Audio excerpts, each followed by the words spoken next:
আনোয়ার নাটকের অবসান। দীর্ঘদিন আনোয়ার আলীর ইস্টবেঙ্গলে বিতর্কিত ট্রান্সফার নিয়ে চলছিল জলঘোলা। প্লেয়ার স্ট্যাটাস কমিটির সিদ্ধান্ত এতদিন ঝুলেছিল, আজ তার অর্ডার বেরোলো।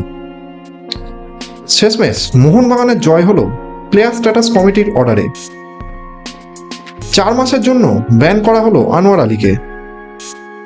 এর সাথে সাথে ইস্টবেঙ্গল আর দিল্লি এফসিকেও ট্রান্সফার ব্যান করা হয়েছে। আগামী দুটো ট্রান্সফার উইন্ডোতে প্লেয়ার নিতে পারবে না ইস্টবেঙ্গল এবং দিল্লি এফসি ক্লাব, যার অর্থ 2026 সালের জানুয়ারি মাসের আগে কোনো নতুন প্লেয়ারকে সই করাতে পারবে না ইস্টবেঙ্গল এবং দিল্লি ক্লাব। শুধু এখানেই শেষ নয়, মোহনবাগানকে 12,90,00,000 টাকা জরিমানাও দিতে হবে। এই টাকাটা যৌথভাবে দিতে হবে আনোয়ার আলী, ইস্টবেঙ্গল এবং দিল্লি এফসিকে,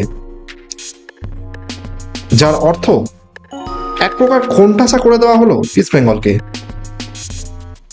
আনোয়ার আলীকে সই করানোর পর লাভের লাভ তো কিছু হলোই না, উল্টে জুটল ট্রান্সফার ব্যান। অনেকেই মনে করছেন এতে নষ্ট হলো আনোয়ারের কেরিয়ার। কিন্তু সে যাই হোক, দেশের টপ লিগ আইএসএল শুরুর আগেই এমন ধাক্কা এখন ইস্টবেঙ্গল সামলায় কিভাবে, সেটাই দেখার বিষয়।